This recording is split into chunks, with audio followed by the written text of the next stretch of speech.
Nosso tempo ali já completou. E abrir com os irmãos aqui novamente no Salmo 42, que nós falamos um pouco na semana passada. Amém?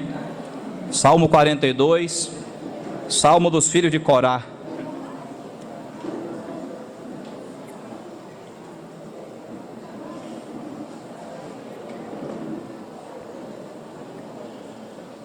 Senhor, nós concordamos aqui com a oração que o nosso irmão fez, que o Senhor conduza esse momento da palavra. Nos aproximamos de Ti, reconhecendo nossas fraquezas, mas ao mesmo tempo reconhecendo que é o Senhor quem edifica a Tua casa. O Senhor é quem ministra aos nossos corações. Que o Senhor seja com quem fala, seja com quem ouve, ministrando a Tua palavra para nós, conforme a Tua vontade, conforme a necessidade que o Senhor mesmo enxerga, em nome de Jesus. Que o Senhor mesmo nos aquiete na Tua presença e que o Senhor mesmo detenha toda a obra das trevas, visando atrapalhar aquilo que o Senhor deseja fazer nessa manhã. O Senhor prevaleça, Tu és vitorioso, Tu és vencedor. Bendito seja o Teu nome. Aleluia. Irmão, Salmo 42, são apenas 11 versículos. Começa assim: ao mestre de canto, salmo didático dos filhos de Corá. Como suspira a corça pelas correntes das águas, assim por Ti, ó Deus, suspira a minha alma. A minha alma tem sede de Deus, do Deus vivo. Quando irei e me verei perante a face de Deus? É uma pergunta.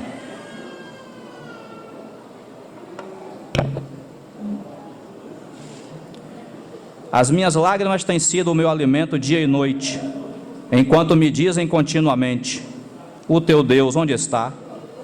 Lembro-me destas coisas e dentro de mim se me derrama a alma, de como passava eu com a multidão de povo e os guiava em procissão à casa de Deus, entre gritos de alegria e louvor, multidão em festa. Por que estás abatida, ó minha alma? Por que te perturbas dentro de mim? Espera em Deus, pois ainda o louvarei. A Ele meu auxílio e Deus meu. Sinto abatida dentro de mim a minha alma. Lembro-me, portanto, de Ti nas terras do Jordão e no monte Hermon e no outeiro de Mizar. Um abismo chama outro abismo ao fragor das Tuas catadupas. Todas as Tuas ondas e vagas passaram sobre mim. Contudo, o Senhor durante o dia me concede a Sua misericórdia, e à noite comigo está o Seu cântico, uma oração ao Deus da minha vida. Digo a Deus, minha rocha: por que te olvidaste de mim? Por que hei de andar eu lamentando sob a opressão dos meus inimigos? Esmigalham-se-me os ossos, quando os meus adversários me insultam, dizendo: o Teu Deus onde está? Por que estás abatida, ó minha alma? Por que te perturbas dentro de mim? Espera em Deus, pois ainda o louvarei. A Ele é meu auxílio e Deus meu. Irmãos,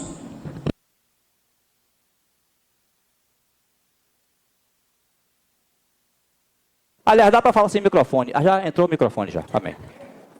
Irmãos, na semana passada nós falamos um pouco sobre o Salmo 42.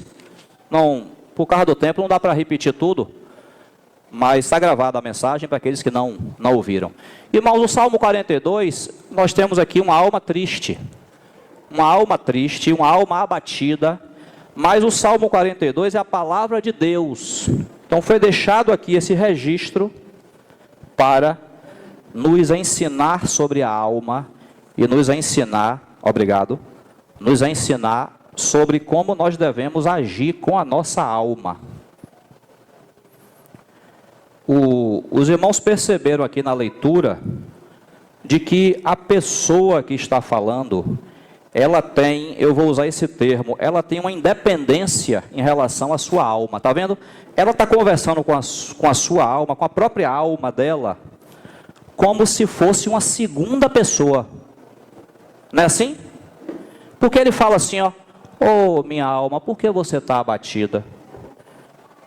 Por que você está triste? Ele está conversando com a própria alma dele, como se ele estivesse conversando com um amigo do lado. Então isso indica que ele consegue sair da situação enxergar como a alma dele está, e interagir com ela, e dizer assim: alma, vá buscar a Deus, vá depositar a sua esperança em Deus. Irmãos, e nós falamos na semana passada, e talvez, se for a direção do Senhor, esse é o ponto de partida da mensagem de hoje. Nós falamos na semana passada que a alma do homem, ela não pode ser o centro do nosso ser, ela não pode ser o centro das nossas decisões. Nós temos que ter uma certa independência em relação à nossa alma. Talvez você não esteja entendendo muito bem o que nós estamos falando. Eu creio que daqui até o final o Senhor vai te mostrar o que nós queremos dizer. O homem, ele é formado de espírito, alma e corpo. Onde é que está escrito isso? 1 Tessalonicenses, primeira carta aos Tessalonicenses, último capítulo, capítulo 5, verso 23. Acompanha aí comigo.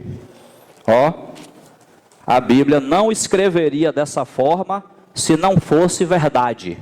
Então, eu estou fazendo isso para muitos. Isso aqui é uma revisão, porque muitos já conhecem esse assunto, mas tem aqueles mais novos, menos experientes na palavra, que ainda não conhecem a fundo esse assunto. Então, vamos começar do começo. De que é que o homem é formado? Espírito, alma e corpo. Está aqui, leia aí comigo.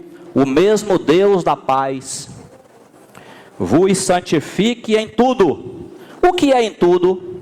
Está dizendo depois.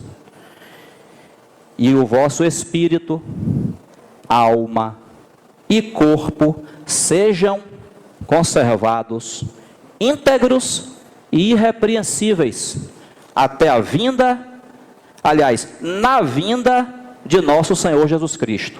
E temos a promessa do verso 24 que diz assim: fiel o que vos chama, o qual também o fará. O fará o quê? Fará o quê? O que ele acabou de pedir no versículo anterior: que o nosso espírito, alma e corpo sejam conservados íntegros e irrepreensíveis na vinda do nosso Senhor Jesus Cristo. Então, o homem, eu deixei o Salmo 42 marcado, porque a gente vai usar aqui a tecnologia usar a tecnologia da marcação aqui de folha da Bíblia, deixar que é essa fitinha aqui, deixar o Salmo 42 marcado, porque, se o Senhor permitir, a gente vai percorrer alguns versículos aqui, para falar sobre o que aconteceu com o homem. Então, nós somos espírito, alma e corpo. Além dessa afirmação de 1 Tessalonicenses 5, 23, você tem o próprio relato da criação do homem. Então, vamos junto comigo lá para Gênesis capítulo 2. Vamos lá? Gênesis, pode deixar o Salmo 42 marcado, mas a gente vai dar um passeio por outros trechos da Bíblia. Gênesis capítulo 2, quando fala da criação do homem, tá vendo? Verso 7. Você pegou aí? Gênesis 2, verso 7. Então formou o Senhor Deus ao homem do pó da terra, e lhe soprou nas narinas o fôlego de vida, e o homem passou a ser alma vivente.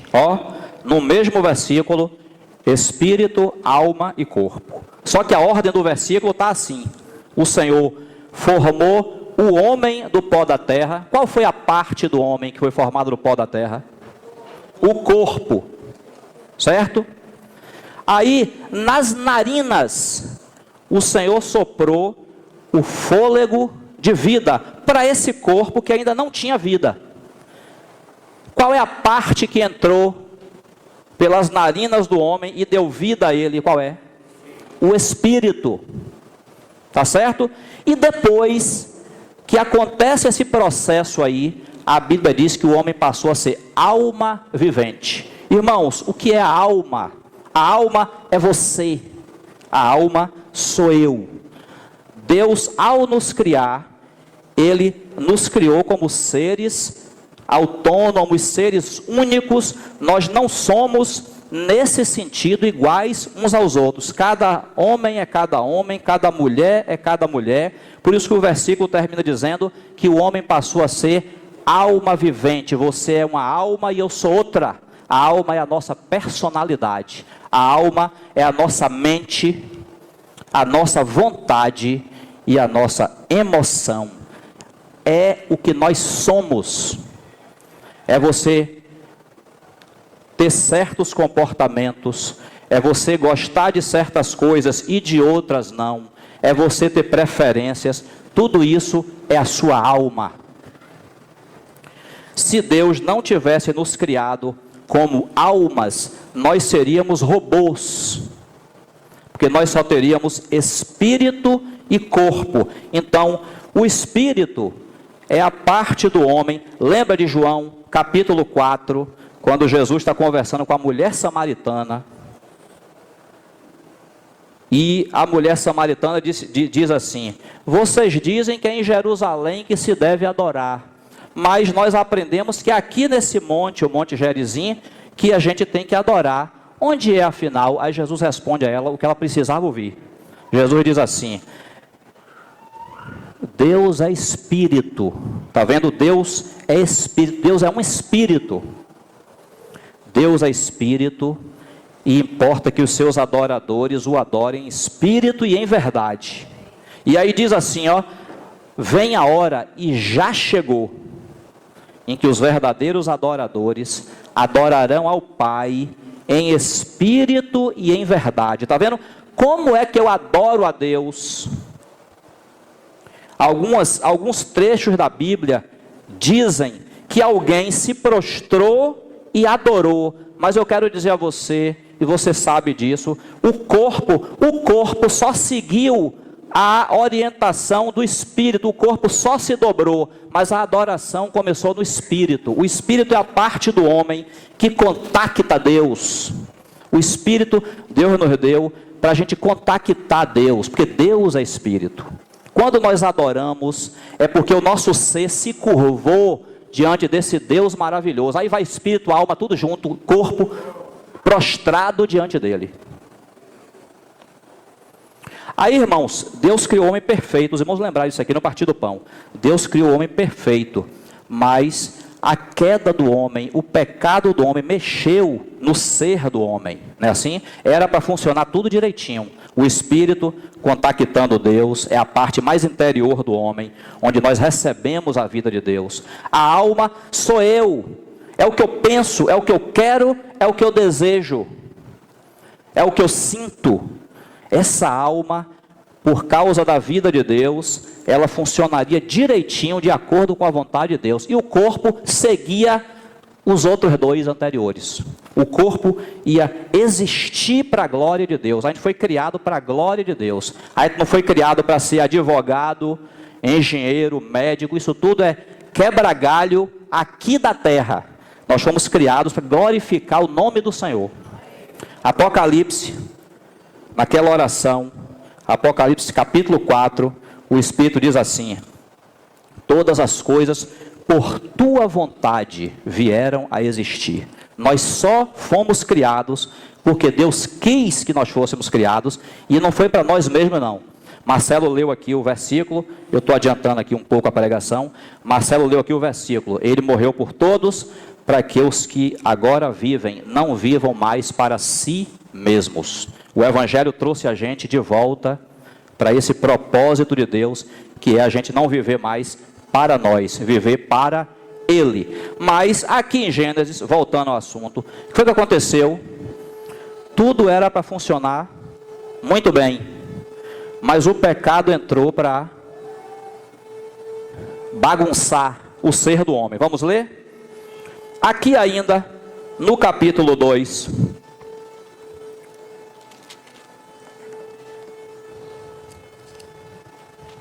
de Gênesis 15. Tomou, pois, o Senhor Deus ao homem e o colocou no jardim do Éden para o cultivar e o guardar. E o 16 diz assim: e o Senhor Deus lhe deu esta ordem: de toda a árvore do jardim comerás livremente, mas da árvore do conhecimento do bem e do mal não comerás, porque no dia em que dela comeres, certamente morrerás. Está vendo? Havia uma ordem, havia um mandamento. Mandamento de Deus é para ser cumprido. Não é para ser questionado, sublevado, é para ser cumprido. Então Deus colocou o homem e deu um mandamento para ele. Afinal de contas, irmão, Deus é Deus e nós somos homens. Então ele manda, literalmente com Deus acontece isso. Ele manda e a gente obedece.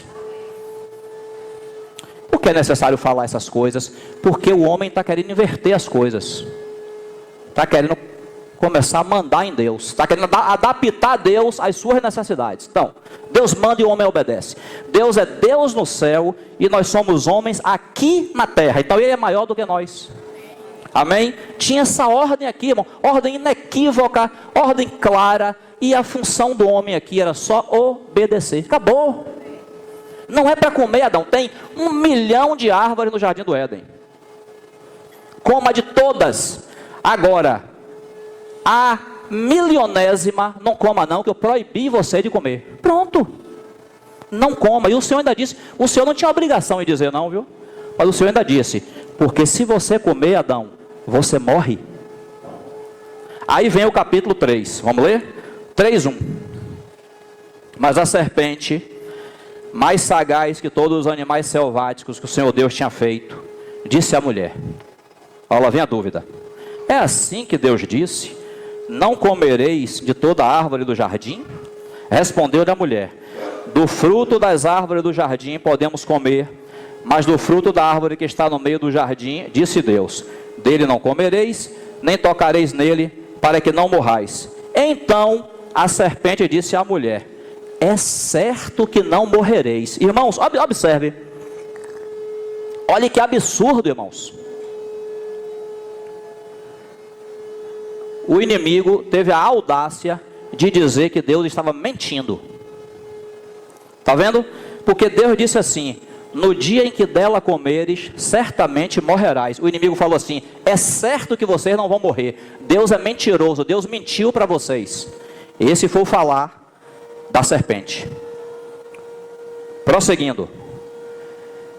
Porque Deus sabe que no dia em que dele comerdes, se vos abrirão os olhos, e como Deus, sereis conhecedores do bem e do mal. Aí o verso 6 diz assim: vendo a mulher que a árvore era boa para se comer, agradável aos olhos, e árvore desejável para dar entendimento, tomou-lhe do fruto e comeu, e deu também ao marido, e ele comeu. Abriram-se então os olhos de ambos, e percebendo que estavam nus, coseram folhas de figueira e fizeram cintas para si. Irmãos, olha o que aconteceu. Primeiro, o inimigo lançou a dúvida na palavra de Deus. É assim que Deus disse? Como hoje o mundo fala assim: ah, vocês dizem que a Bíblia fala isso e isso. Você estava lá quando foi escrito? O mundo, insuflado pelo diabo, procura colocar dúvidas na palavra de Deus. Porque a finalidade do diabo é uma só: é que o homem não se submeta à palavra de Deus. Então coloca dúvida, desqualifica, desacredita, e aí ninguém vai querer seguir a palavra de Deus. O inimigo coloca dúvida no que Deus disse. A mulher, irmãos, na linguagem de hoje, a mulher vai e come a pilha do inimigo. A mulher vai e emprenha pelo ouvido. Porque uma coisa é o passarinho pousar na sua cabeça. Pode acontecer com qualquer um. Agora, você deixar o passarinho fazer ninho na sua cabeça é outra coisa totalmente diferente. É porque você aceitou o passarinho ali. Foi isso que a mulher fez. Se a mulher tivesse, rebatido, não tivesse aceito o pensamento do inimigo, nós não estaríamos aqui depois dessa queda inteira que a gente viveu. Mas a mulher aceitou a conversa do inimigo. Quando ela aceita, irmãos, veja, nós falamos que o Espírito foi dado para que o homem tivesse comunhão com Deus, porque Deus é Espírito. Mas se você for ler de novo o versículo 6, você vai ver que a mulher, diante da tentação do inimigo, ela usou completamente sua alma para tomar essa decisão. A mulher em nenhum momento consultou a Deus A mulher em nenhum momento se voltou para a comunhão com Deus. Ela tomou a decisão por ela mesma. O centro da decisão dela era a esfera do seu crânio. Porque ela se sentou na cadeira, olhou a situação e sentenciou: eu quero comer essa fruta. Foi isso que ela fez. Os olhos, porque a alma trabalha com o corpo. Então o olho contemplou a árvore e a mente falou assim: rapaz, que árvore agradável. A mente trabalha com o corpo. Então por isso que a gente tem que ter cuidado com o que a gente ouve e com o que a gente vê. Porque o que entra por esses canais, a alma vai processar. Se a alma não tiver firmada no espírito, vai dar problema. Foi isso que aconteceu aqui. A mulher exercitou sua alma. Esse fruto é bom. E outra, nós vamos ganhar o poder de conhecer o bem e o mal. Na verdade, nós vamos nos tornar iguais a Deus. Emprenhou pelo ouvido, ouviu a conversa da serpente. E ali, irmãos, quando ela tomou a decisão de comer daquele fruto, ela simplesmente, não somente desobedeceu a Deus, como ela disse assim: eu posso decidir, eu posso caminhar com minhas próprias pernas, eu me basto, eu me sustento, eu me viro. Então na queda, está aí descrito, a alma do homem foi extremamente exercitada, sua mente, sua vontade, sua emoção, agora fora da comunhão com Deus, para beneficiar a si mesmo. Eu quero comer essa árvore, me dê que eu quero comer, não quero mais saber da proibição de Deus, eu vou comer e pronto, essa árvore é boa para mim. Embora o Senhor tivesse dito, que no dia em que o homem comesse dela, morreria. E o homem morreu? Morreu. Cadê a irmã Nízia? Está aí? Está ali no fundinho? Não veio não, né? Irmã Nízia, que é boa, de Efésios. Efésios capítulo 2, a gente lembra sempre desse versículo, no partir do pão, não é assim? Ele vos deu vida, estando vós mortos em vossos delitos e pecados. Irmãos, naquele momento que Eva e o seu marido comeram da fruta, eles não caíram, não expiraram mortos, mas a morte, não esqueça, morte é separação.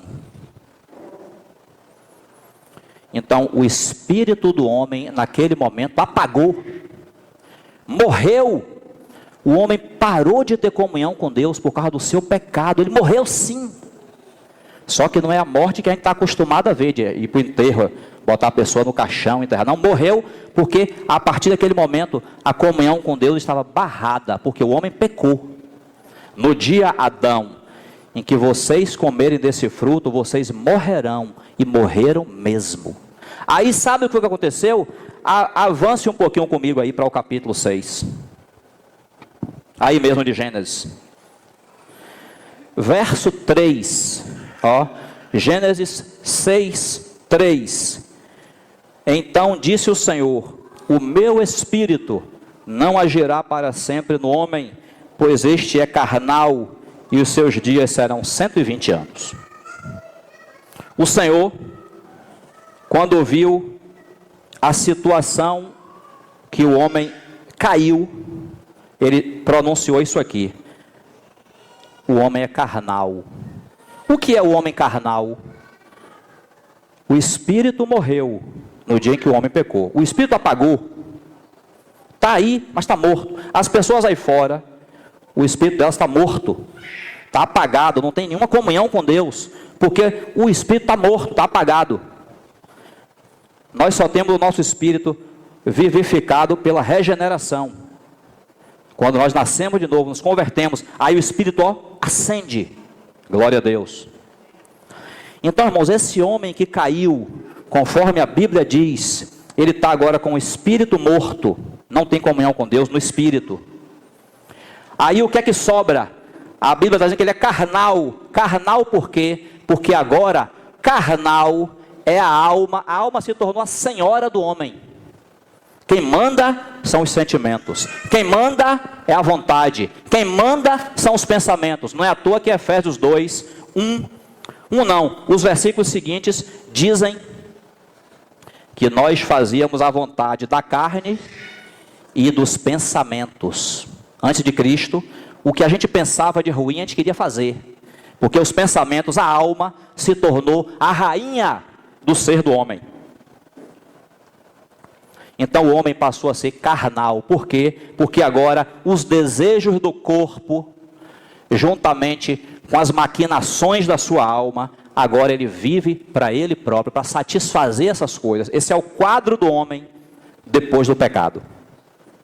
Aí quando nós vamos ler o Salmo 42, e a gente vê essa, digamos assim, independência entre o salmista e a sua alma, a gente estranha. Porque geralmente nós seguimos o que a nossa alma quer fazer. Inclusive a Bíblia por várias vezes nos chama de almas. Não só nesse versículo que nós lemos, de 2,7, o homem passou a ser alma vivente. Como por exemplo, a família de Jacó quando desce para o Egito. Lá diz, desceram 75 almas. Porque almas somos nós. Nós somos as almas. Só que depois da queda, o Senhor não nos criou para a gente ser guiado pela nossa alma, não. Nossa alma era para ser guiada pela orientação do Espírito, porque no Espírito estaria habitando Deus. Então ali da comunhão com Deus, a nossa alma obedeceria o que Deus nos direcionasse lá no mais interior, que é o Espírito. Isso não acontece porque a alma, depois da queda, ela foi sobrevalorizada. Agora o que importa é o que me agrada. Há duas músicas. Olha, não escute música desse mundo não, viu? Se você escutar, se você tiver o costume de ouvir essas músicas, eu vou te dizer, é um caminho ruim. Só vai te levar para dentro de você mesmo. Mas às vezes passando na rua, a gente escuta e fica aquele grude na mente, não tem como você se desvencilhar. Há duas músicas, quando eu meditava aqui sobre esse texto, há duas músicas desse mundo, não vou citar o nome da música, nem o cantor, se você conhece, amém, senão fique só com a frase. Há duas músicas que mostram como o homem sobrevaloriza a sua alma. Uma é, se chorei ou se sorri, o importante é que emoções eu vivi. Oh, que maravilha. O importante é que eu tive muitas emoções. Ou seja, o importante é que eu valorizei minha alma. Ó, a alma é a senhora do homem caído. A alma é a rainha, mas é uma rainha deposta. Deus já depôs esse reinado. Só que ela insiste em usurpar o trono, igual a Atalia. Depois você lê lá.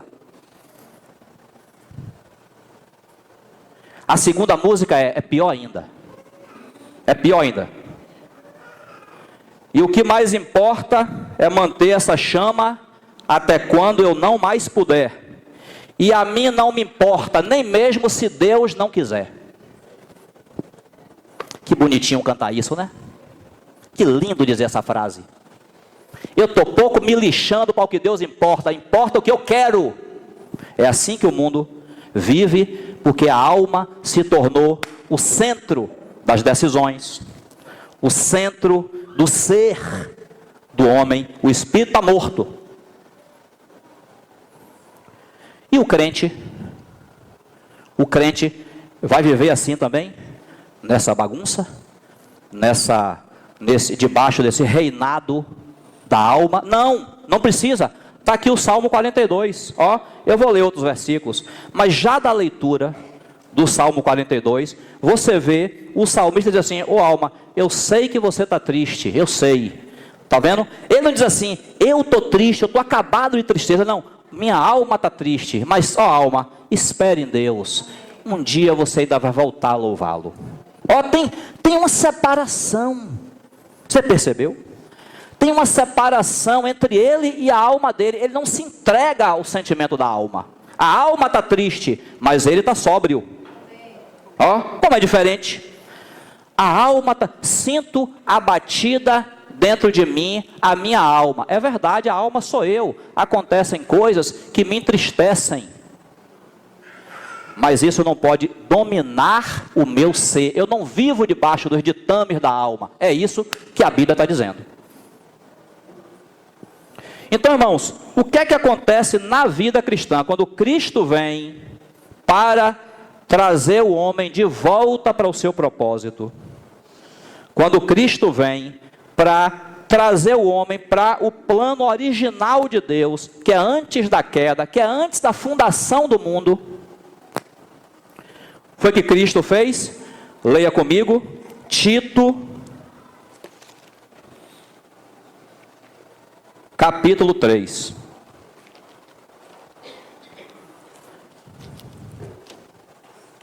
Eu vou ler alguns versículos aqui na sequência. Queria que os irmãos me ajudassem aí por causa do horário. Me ajudassem sendo rápidos aí no dedo. Tito capítulo 3.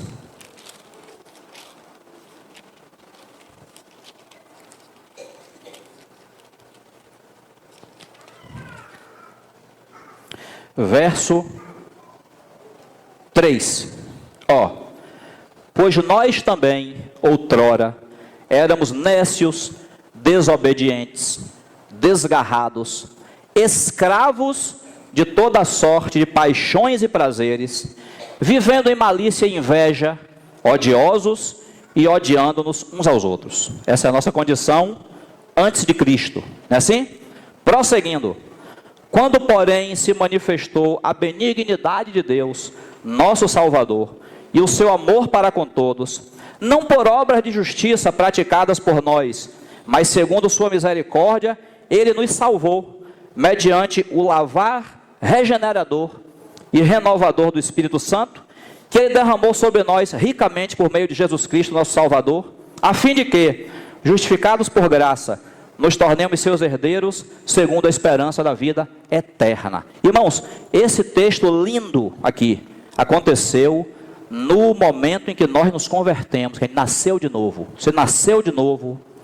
A Bíblia diz que o nosso espírito, que estava morto, foi regenerado. O lavar renovador e regenerador do Espírito Santo. Ou seja, nós estávamos mortos e não podíamos fazer nada para mudar a nossa situação. Quem podia? Jesus Cristo, nosso Senhor, nosso Salvador.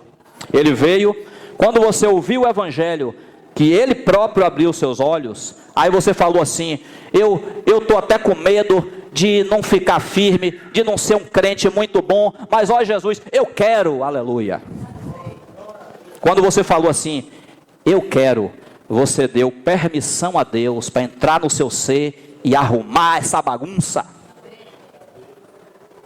Aí o espírito que estava morto foi regenerado. Nós agora podemos ter comunhão com Deus, porque o nosso espírito foi regenerado. Irmãos, e o espírito? Tem gente muito melhor do que eu para falar sobre esse assunto. Mas o espírito, ele não depende das impressões do corpo ou da alma. A alma depende. Se você presenciar uma situação triste, você pode ficar triste. Se você presenciar uma situação alegre, você pode ficar alegre, mas o espírito não. O espírito é o órgão do nosso ser que tem comunhão com Deus. Às vezes a situação está alegre e você está triste. Porque você está em comunhão com Deus e o Senhor está dizendo assim, está todo mundo alegre lá, colocando os ramos para Jesus passar, para poder Jesus entrar, bendito é o que vem em nome do Senhor. Jesus está dizendo assim, ô Jerusalém, quantas vezes eu quis ajuntar seus filhos como a galinha ajunta seus pintinhos e vocês não quiseram. Essa casa de vocês vai ficar deserta. Todo mundo estava alegre ali. Oh, Hosana, o Senhor não estava alegre. Então o espírito, nós precisamos ser encorajados a ter comunhão com Deus no nosso espírito, a não tomar nenhuma decisão baseada em nossos pensamentos, em nossas preferências. Nós precisamos orar. Irmão, por que Jesus, que é o homem perfeito, por que Jesus passava as madrugadas orando? Vá, pode ir, eu encontro vocês depois. Mandava os discípulos, ele passava a noite orando. Por que ele fazia isso? Tendo comunhão com o Pai no espírito, em oração. A Bíblia diz que o Senhor, lá na profecia sobre Jesus, diz que ele não julgaria segundo a vista dos seus olhos. Como é possível não julgar segundo a vista dos nossos olhos, tendo comunhão com Deus e recebendo no Espírito qual a impressão de Deus? Porque você bate o olho, a alma sentencia aquela situação. Não, eu vi, aconteceu, mas só Deus sabe o que de fato aconteceu. Então, nós precisamos ser encorajados a viver no Espírito, a ter comunhão com Deus no Espírito, e esse Espírito, sim, fortalecer a nossa alma, para que a nossa alma obedeça à direção de Deus no Espírito. Aí é por isso, irmãos, que você vai ver, ó, leia comigo João, o Espírito foi regenerado. João lá, aquele episódio da morte de Lázaro, João capítulo 11, olha o que acontece ali.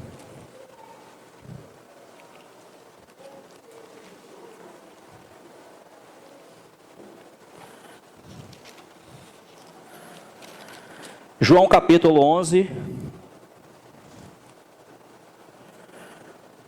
33.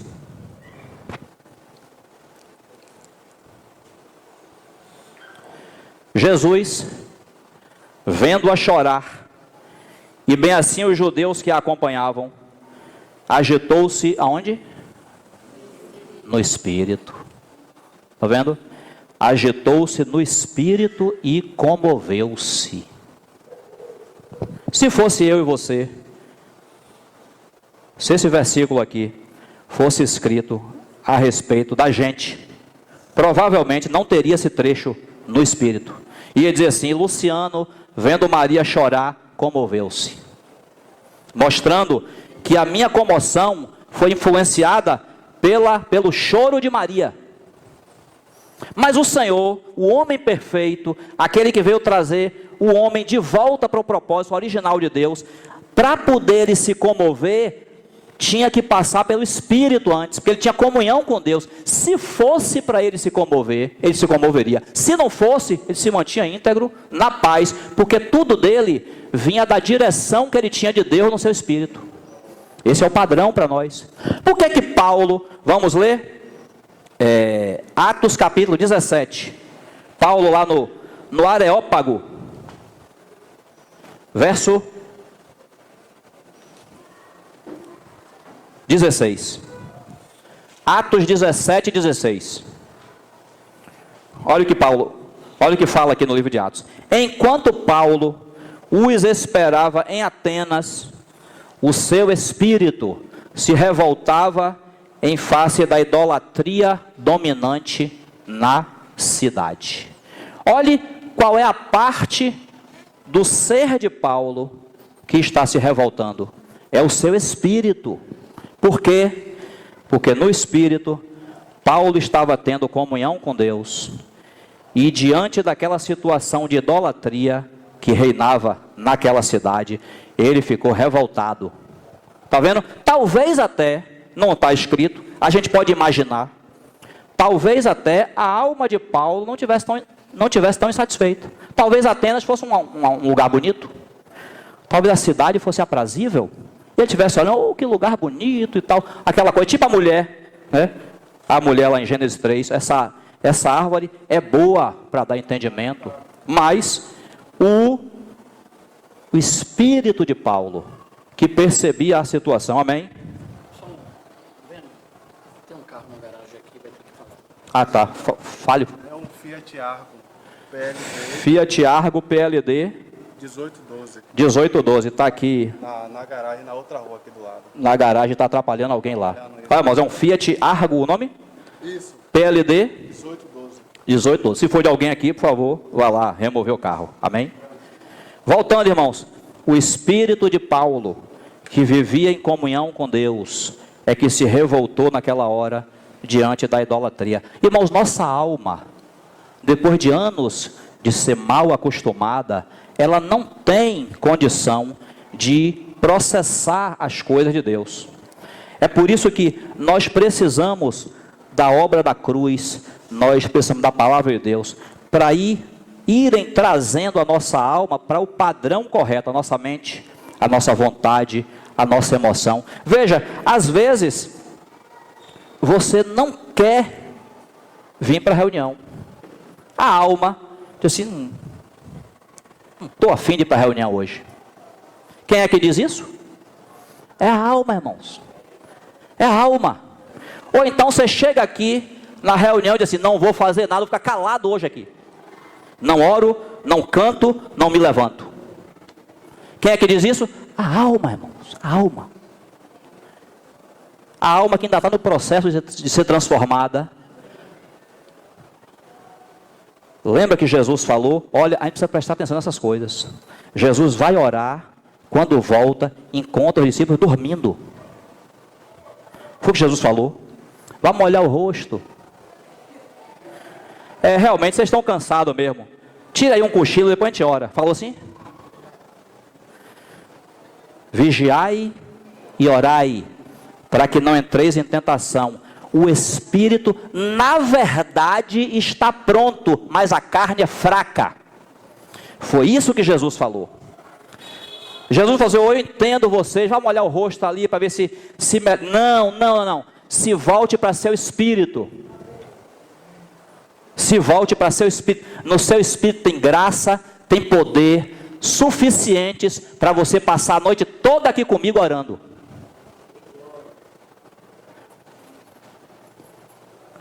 Paulo, irmãos, aí está em Atos aí, né? 17. Atos 20, veja aí comigo. Atos 20.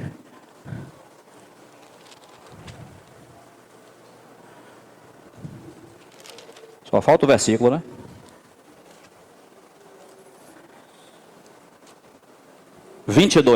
Atos 20 e 22. Paulo, quando está discursando ali em Éfeso.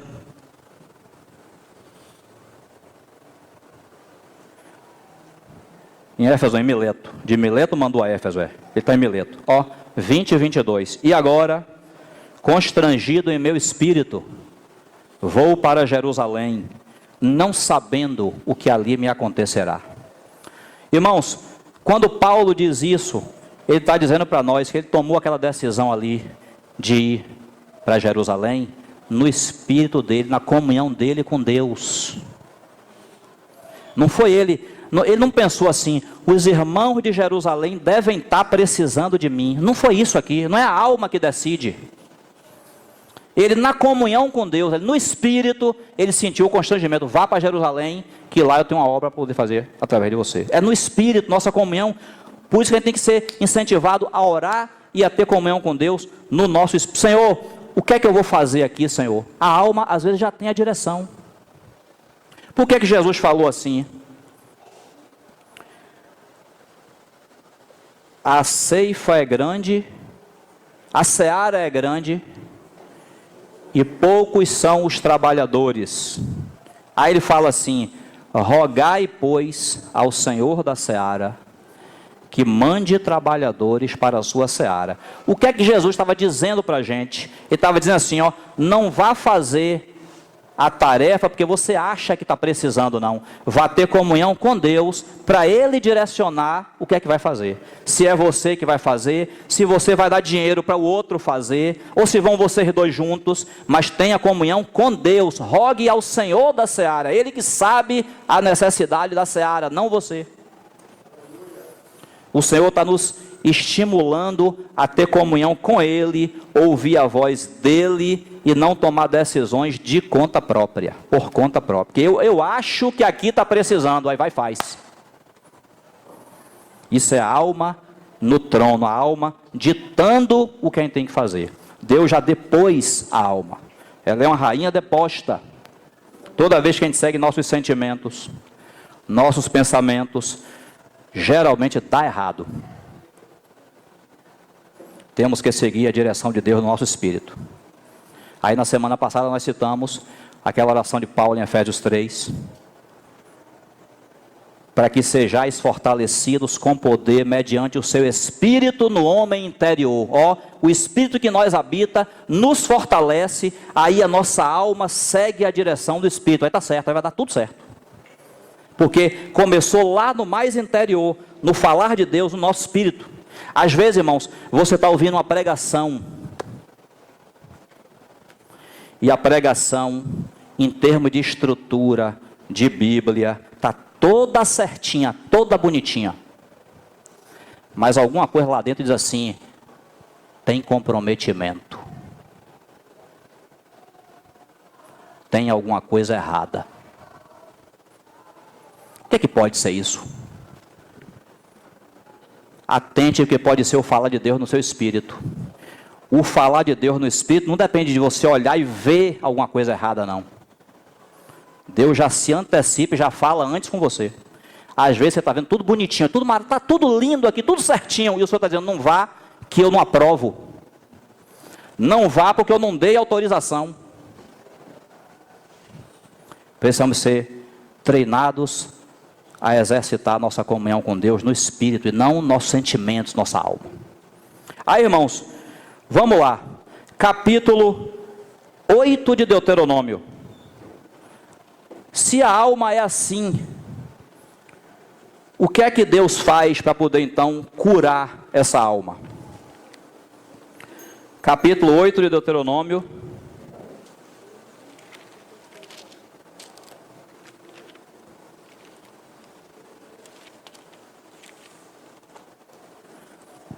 Verso 2 em diante.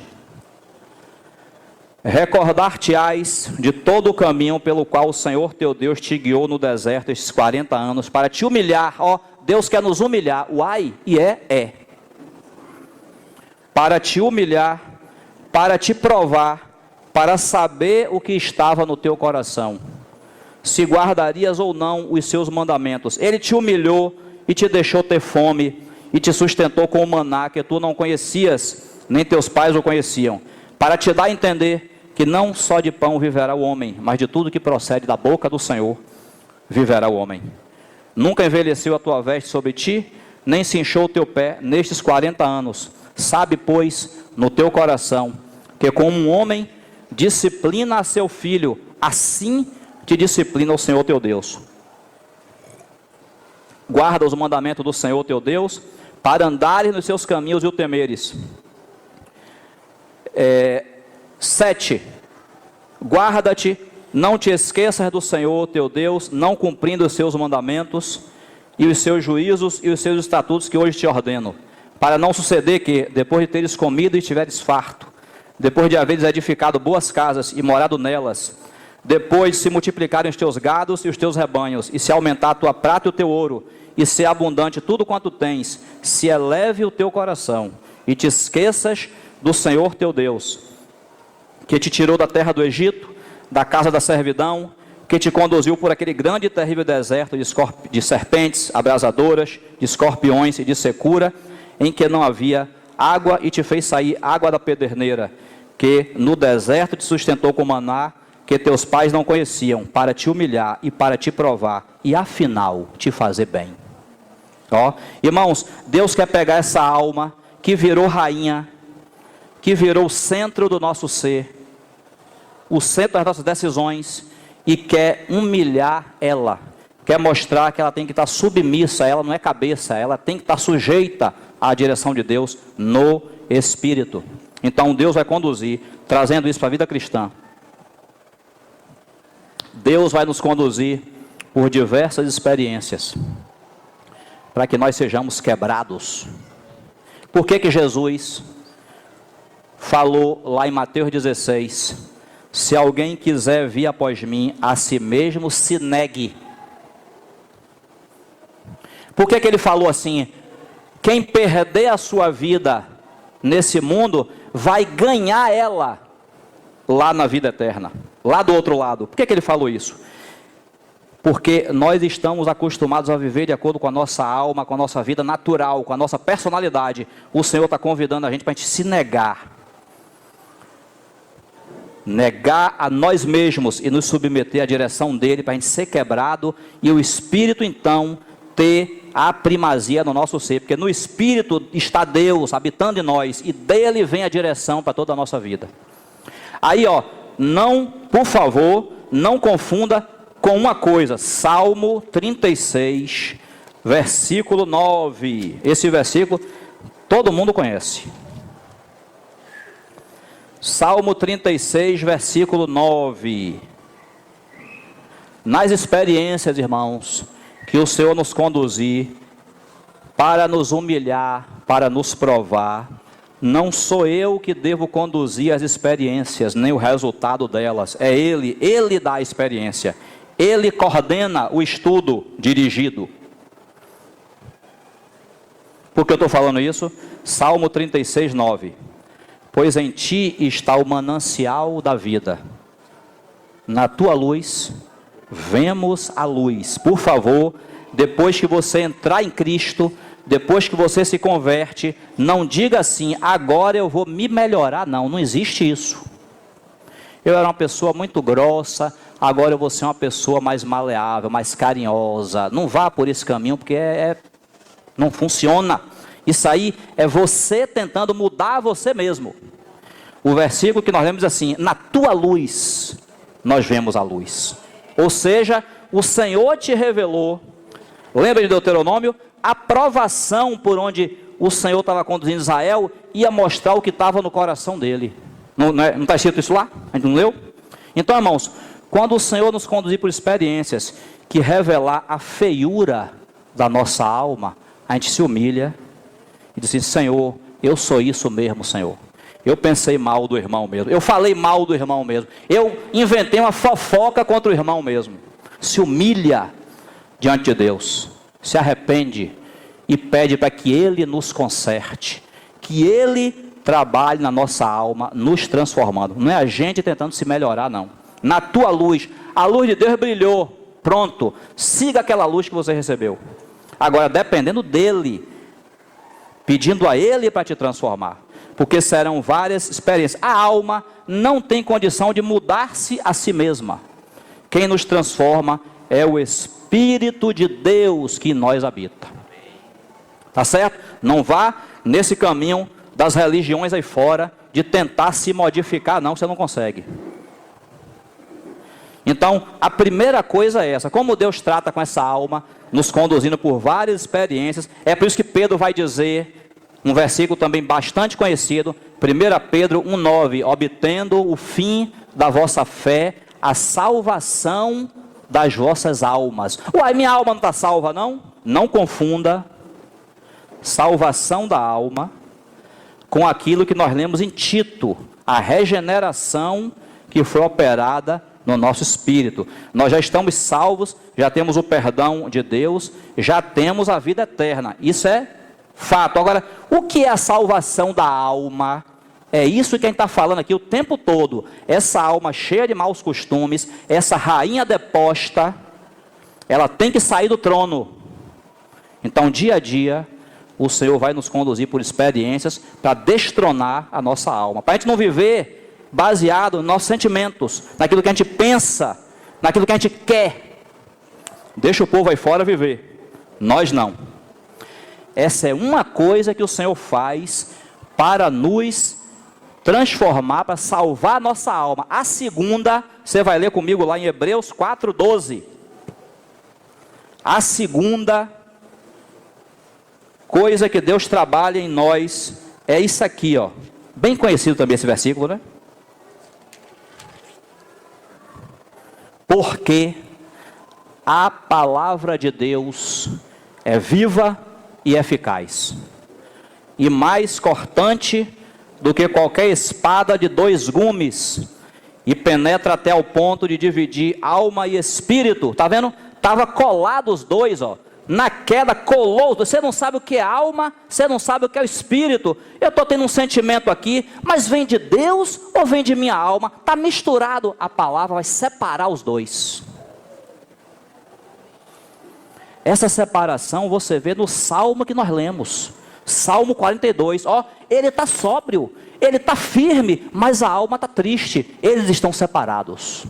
A tristeza da alma não acaba com a vida dele, não leva ele a pensar em suicídio, não leva ele para dizer, eu vou me desesperar, eu não quero mais saber, não. A tristeza está na alma, mas ele está aqui sóbrio, ó, vá buscar a Deus, minha alma, deposite sua esperança nele. Irmãos, a palavra de Deus, quem está dizendo isso não sou eu, está escrito aqui, você leu comigo. A palavra de Deus é viva e eficaz, e mais cortante do que qualquer espada de 2 gumes, e penetra até o ponto de dividir alma e espírito juntas e medulas, e é apta para discernir os pensamentos e propósitos do coração. Está vendo? Nós, irmãos, por favor, eu sei que você não pensa assim, mas eu preciso te dizer isso. Não enxergue a Bíblia, não enxergue a palavra que nós temos na mão como um manual para você ler e seguir as coisas que está lá escrito, não. Não é só isso, não. A palavra é viva e eficaz. Quando você lê essa palavra e quando você se enche dessa palavra, essa palavra promove um rebuliço lá dentro. Essa palavra te transforma, te corta. Não há nenhuma outra palavra no universo que faça isso, só a palavra de Deus. Então, os muçulmanos não vão encontrar isso no Alcorão. E nenhuma religião desse mundo vai encontrar isso nos seus livros, mas os crentes têm a palavra de Deus viva e eficaz na mão. Então, nós precisamos ser encorajados, não é só ler a Bíblia, não, é a nos misturar com ela. É ler diariamente, é ler nas reuniões. Se tem conferência, eu vou lá aprender da Bíblia. E eu tendo comunhão com os irmãos, eu vou falar da Bíblia, eu vou ouvir da Bíblia. Colossenses 3,16, habite ricamente a palavra de Cristo em vós. Habite ricamente, a gente tem que ser encorajado a se encher dessa palavra, a meditar nessa palavra, porque essa palavra não é só letra. Jesus falou assim, as palavras que eu vos digo são espírito e são vida. Se você ler essa palavra e meditar nela, ela vai mudar você. Então, por um lado, o Espírito Santo vai nos conduzir pelas experiências de quebrantamento, obra da cruz, aquelas que nós falamos antes, para humilhar, para provar, para tirar a alma do trono. E a palavra vai agir pelo outro lado, cortando a gente, ó, separando alma de espírito e nos tornando aptos para a gente viver de acordo com a vontade de Deus. Ó, tirando a alma do centro, do trono do nosso ser. A alma é serva, é segundo lugar. Por isso que a Bíblia menciona espírito, alma e corpo. Porque primeiro a nossa vida tem que ser comunhão com Deus no espírito e a alma obedecendo a direção que foi dada lá no espírito. Então a segunda coisa, é por isso que a gente fala, irmãos, conferência não é gasto. Eu vou gastar dinheiro para ir para a conferência. Não. Conferência é investimento. Porque eu vou estar lá, tendo comunhão com os irmãos, ouvindo a palavra, e eu talvez não perceba, mas eu estarei me enchendo da palavra. E essa palavra também vai fazer o trabalho de me modificar. Esse é o caminho de Deus. Esse é o caminho apresentado pela própria palavra. Amém? Então, é por isso, eu vou finalizar aqui, é por isso que o salmista, é por isso que esse Salmo 42 foi deixado para que a gente saiba como se trata a alma. É o padrão de Deus. Não quer dizer que a alma não possa se entristecer. Ó, o irmão está triste ali. Às vezes a gente está triste, como o salmista estava. Mas ó, se a gente está firme no Senhor, está em comunhão com Deus, tem tristeza, mas tem sobriedade. O inimigo não chega para dizer assim, se desvie. Ele pode até chegar e lançar a seta, mas não vai ter efeito. Nós estamos firmes em Deus. Então por isso que você consegue ver essa independência desse homem em relação à sua alma. Está triste, mas estou buscando ao Senhor. Se não fosse isso, ele está desesperado e a tristeza consumindo ele. Porque a alma estaria no centro, governando o que ele tem que fazer. Amém? Que o Senhor nos ajude. Claro que teria muito mais coisas para falar, mas esse é o padrão do Senhor de começar a sua obra, o nosso espírito,